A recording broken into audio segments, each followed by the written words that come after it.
L'Ateneo di Padova è primo nella classifica elaborata dal Censis sulle migliori università statali e dopo 14 anni scalza l'Alma Mater di Bologna, seconda nella classifica, superando quindi anche la Sapienza di Roma. Primo posto ottenuto grazie ai 40.000 studenti iscritti, alle borse di studio, ai servizi digitali offerti, all'internazionalizzazione e all'occupabilità. Più di 800 anni di storia contraddistinguono questa istituzione accademica che riesce a rimanere moderna. Oltre all'Ateneo Patavino, la classifica vanta anche altre realtà venete. L'Università di Verona, che raggiunge l'11° posto nella classifica degli Atenei medi, che contano tra i 20.000 e i 40.000 iscritti, e Ca' Foscari di Venezia, al 6° posto tra gli Atenei piccoli, con un numero di iscritti tra i 10 e i 20.000.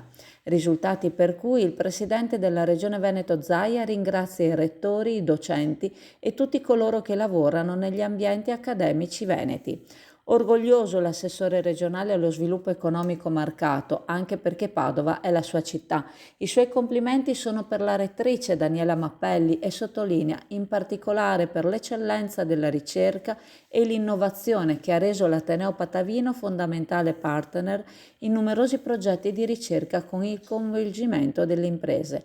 Un fiore all'occhiello sul quale la Regione Veneto, attraverso il suo assessorato, ha puntato molto e sul quale intende continuare ad investire per garantire il susseguirsi virtuoso di primati in campo accademico.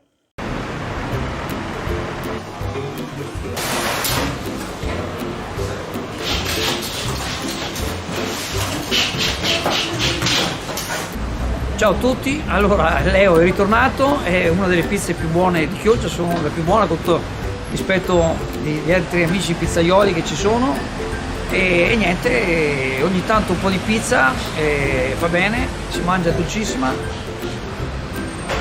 si scioglie in bocca.